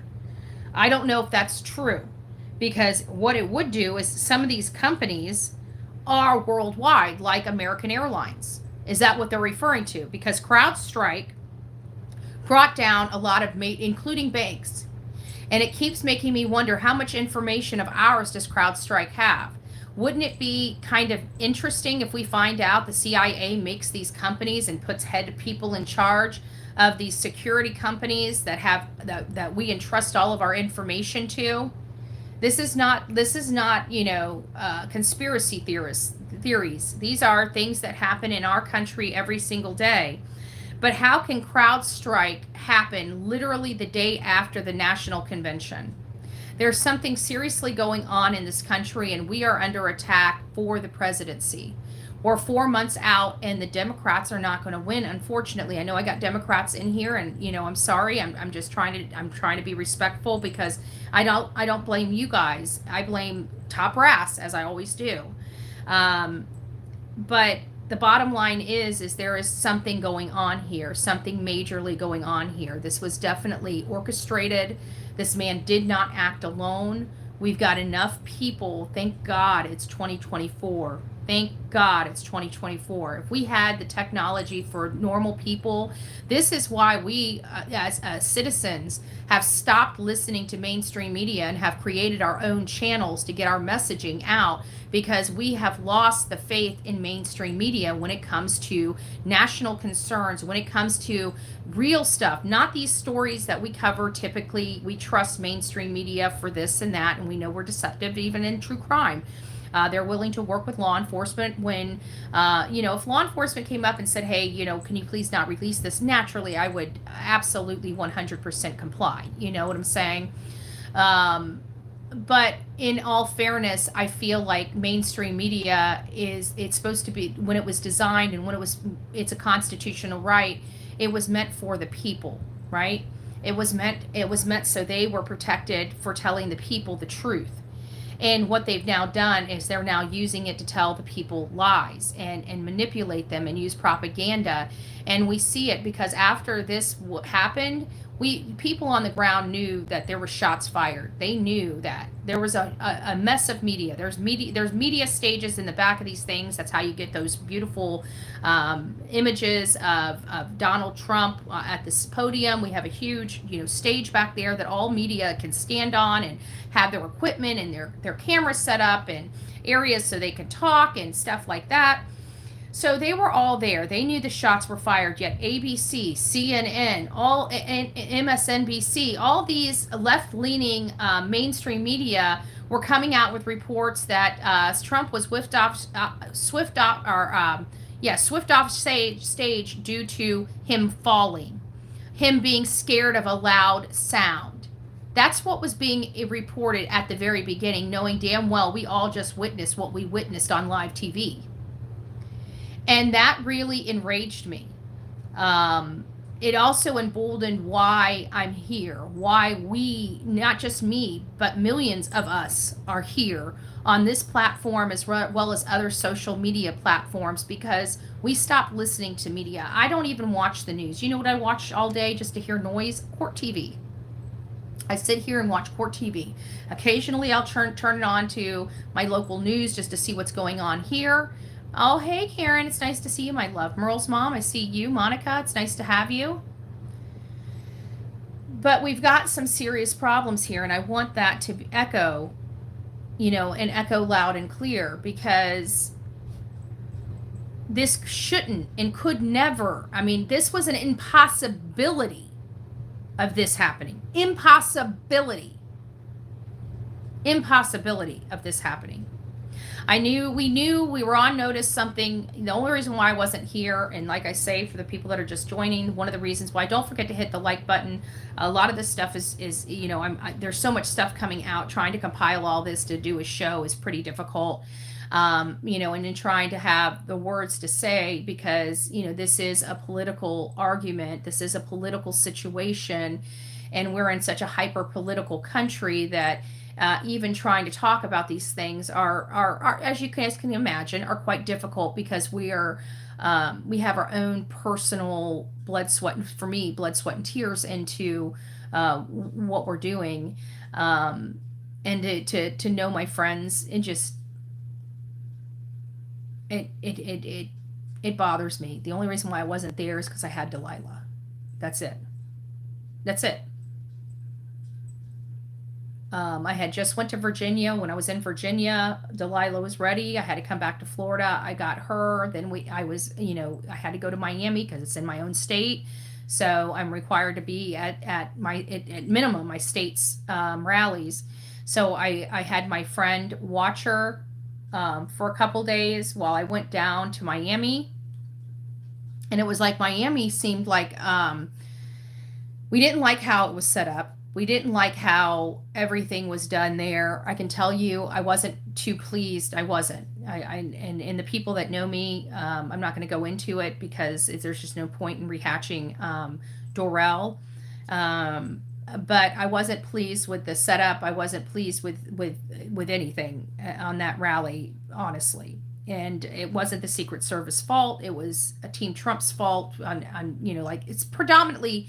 It was the hottest day out there, and they didn't have cold waters for the line, and that's a problem for me. They should always, on hot days, they need to make sure that, because people will stand there for hours. They will literally fall out in the line waiting to see Trump. Okay, so we know people are diehards. Okay, they know people are diehards. There's never been a hot rally that they do not provide water. This one they didn't. It was very upsetting to me. So there were some things that weren't right in that rally. Were they intentional on that one? I don't know. Were they intentionally trying to cause a news story on that rally? It's very possible that they were. Because, again, I've never seen a rally that hot where there were not cold waters being passed around in the line for all the people there. And this was one of the ones that didn't, and I was highly upset. I screamed at one of the Secret Service agents at Dorell, and they explained to me that it's not their fault, and I told them I didn't give a rat's ass. Somebody needs to bring water to this line. We had like the fourth person fall out within a matter of minutes. It was very concerning for me. So we're moving barriers to get these people out of the line so they can be up under the shade of the tents. It was so if you guys understand, when I called from the hotel, you guys, I didn't tell you guys what was going on there, but that was what was going on. And Secret Service, let me know it's not, they have no control over that. They have no control over that. And I'm thinking, well, you know what? You Secret Service are the ones that had handed out waters before. They bring a pallet up front and they start chucking waters out into the crowd. We start passing them around, we get handsfuls and bags worth of waters and start walking through the crowds and handing them to the people that need them and stuff like that. That's just normal and customary for everything we went through. So I don't know if somebody, power to be, was trying to do something with one of the audience members there, because we all know that if one of us goers, something happened to one of us, it would look really bad for Trump. And we noticed Virginia was ultra secure, had the most amount of, and I remember Pam telling me that she thought Trump's life was in danger because of literally the level of, I mean, I've never seen so many officers in Virginia. We had officers in just about every single tree. Like, there was not a tree that didn't have an officer standing under it or in it. Like, it was insane. They had a box that went up so they had drones. Drones flying all over the place are always common. We see drones in the crowds. We see drones. The Secret Service drones, they monitor us, right? There's nothing that we get away with, you know. Occasionally we can sneak our vape in and go into the portlets and, you know, hit our vape or something like that. But there's small things that don't really get the metal detectors. They're not big guns and stuff like that. I mean, you know, we sneak in a lighter, you know, so Pam can light up a cigarette, right? So, I mean, we do, you know, there's little things, but a big gun? No way in frickin' HDLL. You know, there's no way. I think it was a test in Durrell is a distraction. Witnesses and butlers said people were falling out and EMTs had to be called repeatedly. Distractions, lots of distractions. Yeah, because out of all of I mean, even one of our front row Joes, gosh, what was her name? It wasn't Michelle. Good gracious. I'll have to think of her name.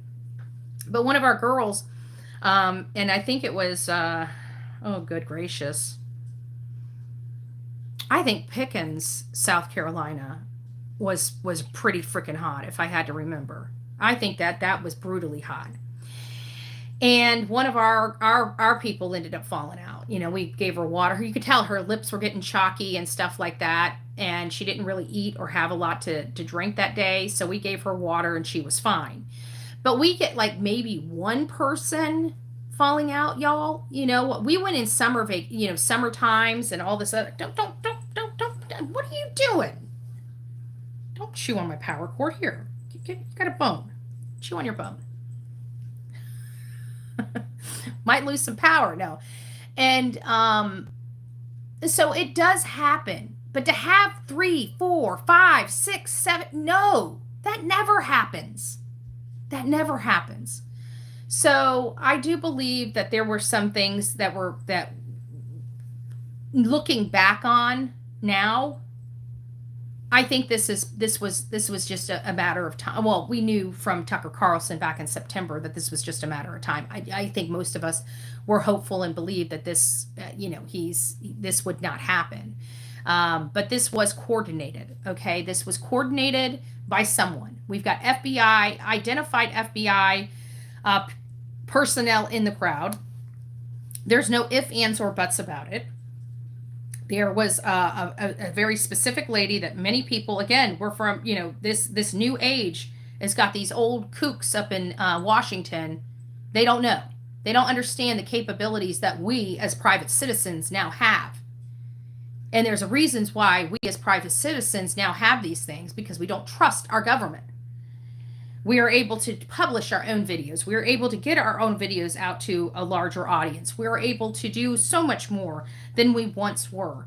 And it makes me wonder, are they going to start going after, we know they're going after TickTok. Are they going to start, is our federal government going to start going after all of our social media platforms? Are they going to start really reeling the public in and controlling what we say out of our mouths and what we can produce to our audience? It's possible. I'm already seeing it on TikTok. They silence anybody related to Trump. If you're not live, if you do a video, it gets next to 0 views. So I go live on there and then I bring it over here because I want people to get it. And then I put my YouTube on everything because something is going on. I don't like being silenced. I don't like somebody that has 230 protection telling me what I can and cannot say. I take the responsibility, not the app. I can personally be sued, not the app. The app has protections against being sued. I do not. and yet they're censoring my voice. So I have a lot of issues that have been going on, as you guys can imagine, with some of the platforms. I don't care whether TikTok stays or goes. Honestly, they are by far the worst, and it's because they are ran by the communist Chinese Party. Even if the guy says they're from Singapore, it doesn't matter. They are, you know. But here's some more. $1 billion. Oh, weird. I want you guys so to. In this video, I have followed the money, and I have also uncovered something so shocking as it relates to someone on the ground, on video, behind Trump, who people have identified as behaving very, very suspiciously, to the point where anybody who looks at it is going to go, oh yeah, they're in on it for sure. Well, that person got identified, and who that is going to blow the eardrums out of your head when you see who this is being reported that it is, okay? So today we're talking about the Soros family. The Soros family telling you 7 months ago that they're going to knock Trump off, and everybody going, okay, you know, putting it out there like they always do. If hypothetically the person they worship is not this way, is maybe this way, they always have to announce what they're going to do. They always put it out there, dude. Here it is. Oh, it's just a picture. Oh, no, you know, plausible deniability. That's not what we were saying. Does that imply that we're going to shoot him? Yeah, for sure. But that's not what we meant. Coincidence, you know? And then, oh, you guys are behind the biggest trade ever in the direction of, oh, if this would have gone well, we would have made $1 billion. Oh, weird. It's just all these coincidences adding up. So we're going to talk about that. And then, like I said, who's behind him? And then a little bit on the cyber attack that happened yesterday, right before the RNC, when Trump was going to give his big speech. And then we're going to close out with what I think is coming next and what they need to do security-wise, because if you think that what has happened in the last week means there is a lower threat to Trump, you are crazy. They are going to kick things up. They have to. That's going to happen. We're going to talk about that. So that's what we got in this video. And last thing before we start, I apologize for the audio. I don't know what is going on. There's an OBS update. I can't fix it. I'm not an audio person, and I can't make the echo go away. I need my audio guy to come over tomorrow, so there is going to be an echo in this video. I can't fix it. I apologize. I will make up for that fact with shocking developments that were worth your time and an entertaining face to go along with it. Now, also, I want to say thank you to all of you guys. When I put the first video out that went viral last week that got 1.8 million views, I had never had a video get over 1 million views. I had one to go 1.8 million, and the next day get 3 million, okay? That, like, blew my brain out of my skull. And I gained 115,000 subscribers. I gained 39,000 subscribers in all of 2023, 3x the entire growth of 2023 in 3 to 5 days. I think they call that like a breakout moment, and I cannot be more grateful, and welcome to the team. But if you're not one of those people, you know, hop on, dude. It's a fast-growing ship. You know what I mean? It's fun in here. It's warm. It's cold outside, but it's warm in here. Just like Zuck, who said that Donald Trump is the biggest badass in the world. Pretty sure he was on the other team a couple of years ago, so you could thank Dana White for that. And you could also thank Dana White for the best speech in the history of politics when he introduced Donald Trump last night at the RNC. We got another video coming about that. But anyway, love you guys. Enjoy the video. So people's opinion of George Soros tends to be associated... I'm not going to go through the George Soros building. Hold on. You guys can go over there, and I'm there for a specific purpose.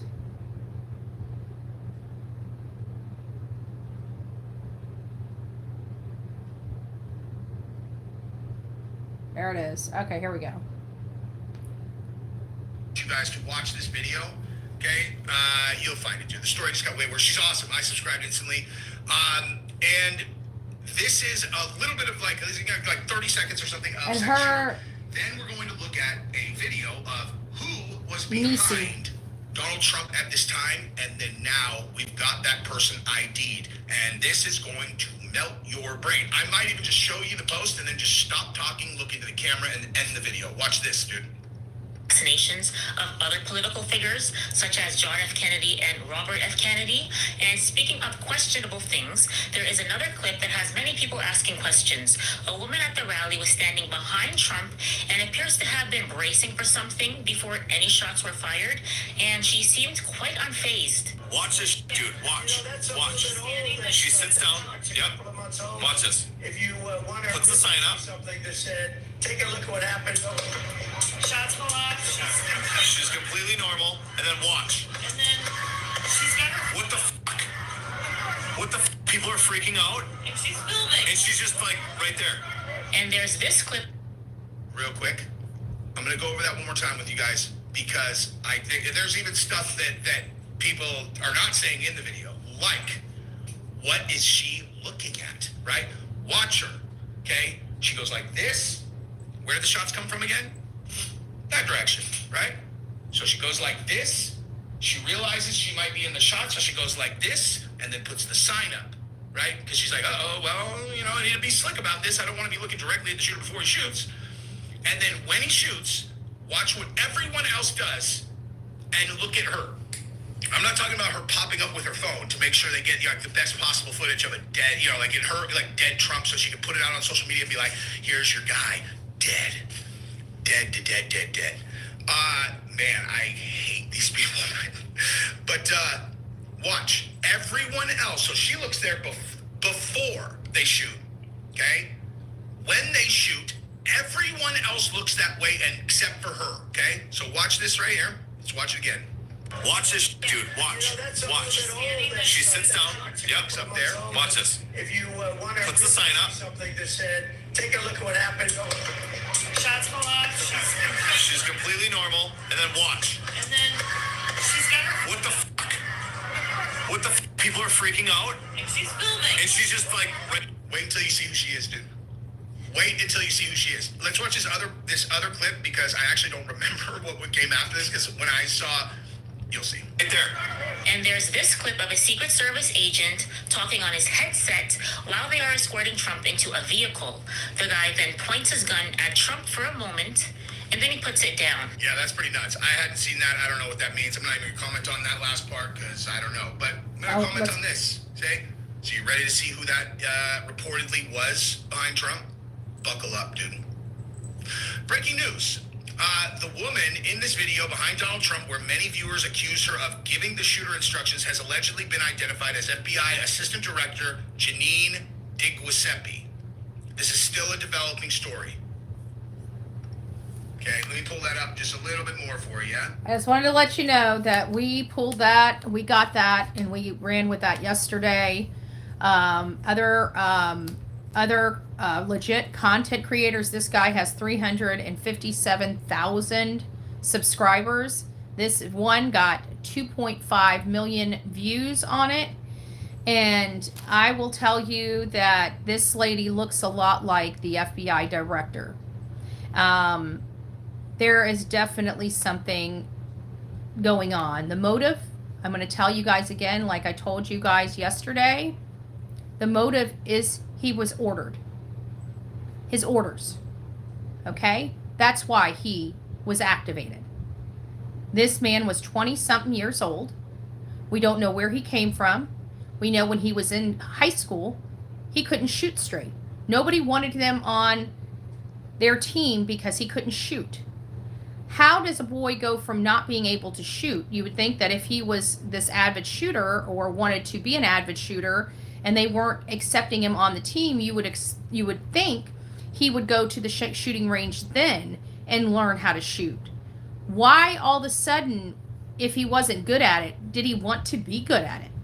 This was a very much a loner boy that had a very high IQ and very, very smart, engineer-like mind, okay? This is prime for one of our secret type of entities to be scouting. They look for people just like him. Normal people, somebody that can, not look like they're anybody. Somebody at the grocery store, somebody you wouldn't even pay, you wouldn't even want to pay attention to. That's how our spies are created. That's how our spies are created. Yes, the United States absolutely has spies. We have spies all over this world. That is what our our CIA is for. International. They're not supposed to be working on our land for our people. The CIA was caught working on our land on our people. This was years ago. I remember hearing about it. I remember reading about it. I was highly upset then.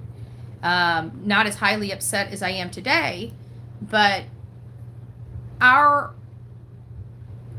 courts have been weaponized. Our law enforcement, our federal law enforcement has been weaponized. They are all corrupt.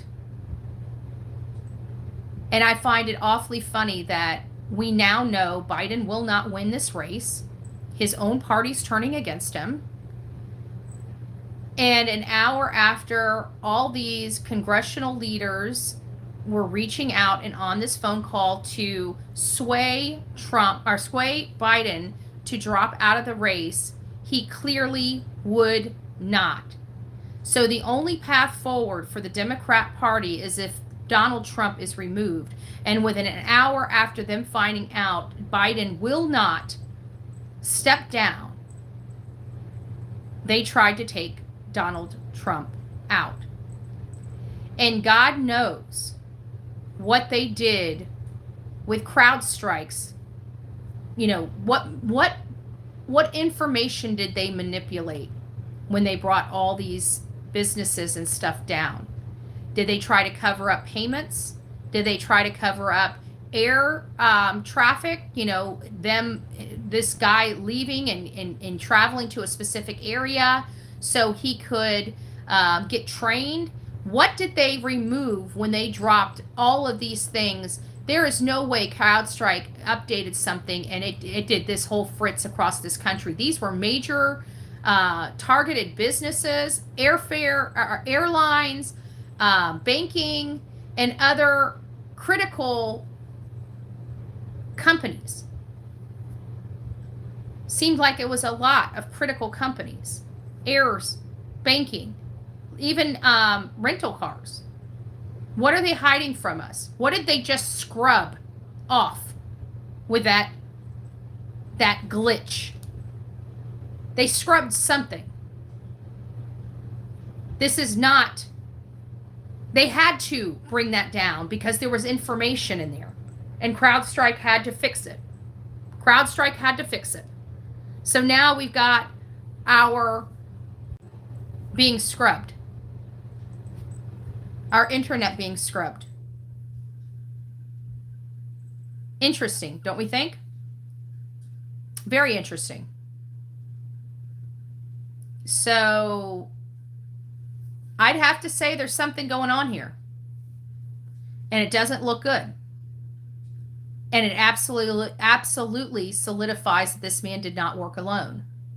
We are going to be going down this. This is one of the biggest crimes in American history, in our generation, in our lifetime. And for me not to cover this is absolutely insane. I am a front row Joe, and that man I highly respect, whether, you know, a lot of my audience does or not. I do. He's not, I can tell you, he's not what the media has stated he's been. He's none of that. That was all lies. That was all manipulation to incite their base. And when none of that worked, they started opening the border. They wanted to make illegals able to vote, which illegals would be voting in the Democrat side more so than anything. They're buying votes through they just wiped away $2 billion in student debt, solidifying those student ballots.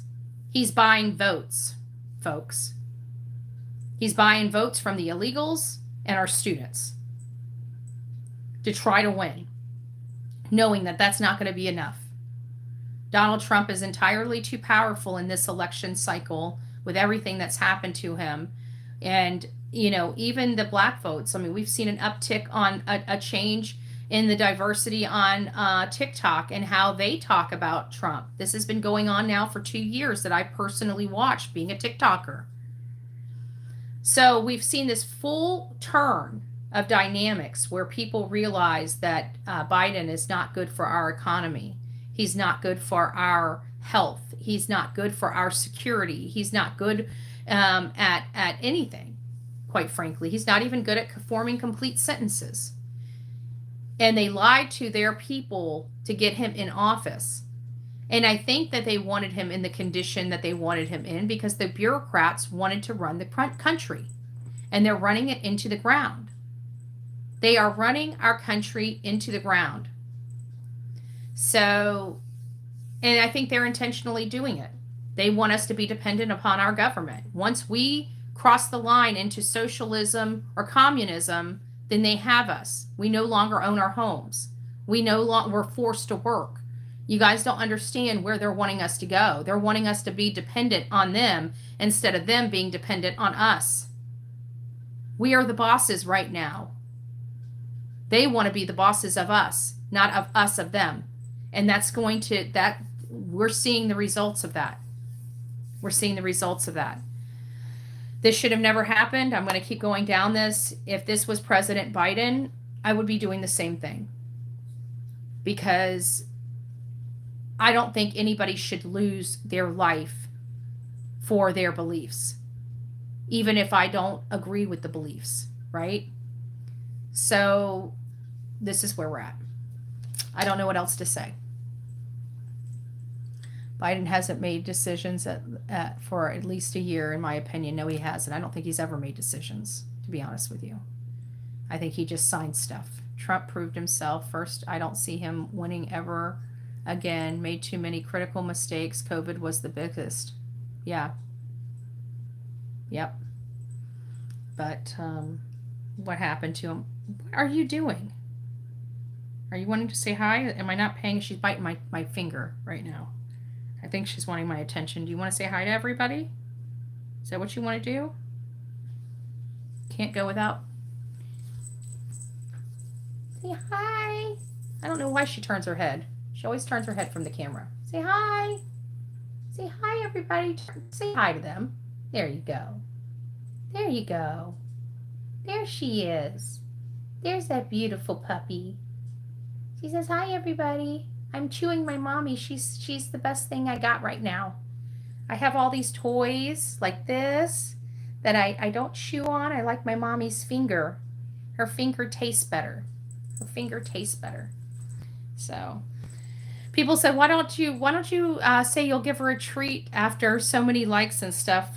I will when she gets a little older. You know, she's obviously, I've got her on a pretty strict diet right now, you know, and I don't want to be feeding her a bunch of treats at her age. So she gets healthy food, right? And then when she gets a little older, I mean, she does get treats, but she gets treats, twice a day. She gets one little treat twice a day, and she has her food, you know.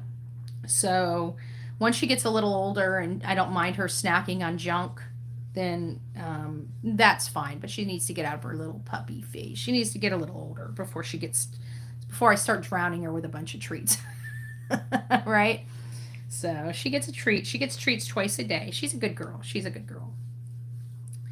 She's been more defiant. She's finding her own, like I'm trying to keep her, like make her stay alone a little bit. Not like alone, like I'm in here, but play alone, you know, because she's not going to be an only puppy. She needs to learn to keep herself occupied. So, you know, the first couple weeks I was like really attached to her. And then now it's just like, I want her to find her little independence and learn to play on her own. And so I just took her for a ride up to get some food last night because I want her getting used to the car. And she still shakes a lot. Look at her. She's such a cutie pie. She got her old belly just showing. She's just a cutie. That's what she does. She just sits here and gnaws on me. When you guys see my hands moving back here, it's because she's gnawing on me. I got to keep her occupied while I keep you guys occupied. I'm double dutying. So anyways, guys, thanks for hanging out with me. Thanks for learning a little bit more information. I truly believe because of all the great people that were there at the rally and us not allowing this to die, and Congress as well, you know, there's some, like I said, there was money pulled from Biden. $90 million. They're not going to win this election if Biden is the running mate. You know, if he's going in there, if it's going to be another Biden-Harris ticket, they're done. They're toast. Their party has lost confidence in Biden's ability to run this country and lead this country. It's clear on its face that the party itself, the swamp, the Democrat swamp, right? We have a Republican swamp, they have a Democrat swamp. Their swamp is saying no, no, no. And when that starts happening, they're going to start setting him up. They're going to start, the media is going to start turning on Biden, which it already has. Stuff is being leaked. The party people are going to turn on Biden. They're going to start arguing about his competence. They're going to start slamming him. His own party is going to start stabbing him in the back because they do not want him to continue running. They want to apply a pressure campaign that forces him out. And that's what they're going to do. And it's going to be rough, but it sounds like the Biden administration and the Biden family tell him to keep going. So we'll see how this works. If you notice, Trump's case was dismissed, but Hunter's has not. So, and it sounds like Hunter's like, well, they dismissed the case against Trump because it was clear that he had his during his official capacity as president. You're a freaking crackhead that happens to be a president's son. You don't get those kinds of exceptions. Sorry, Hunter. You were never the president, and your father should have never been the president. Just saying. Just saying. Don't shoot me. All right, guys. Thanks for being here. Rock it out with your coffee beans out. Don't forget to be fearless. If you see something, say something. An ounce of prevention is worth a pound of cure. Until next time, please be safe. But more importantly, let's bring the love back to these streets and be kind to one another. God bless.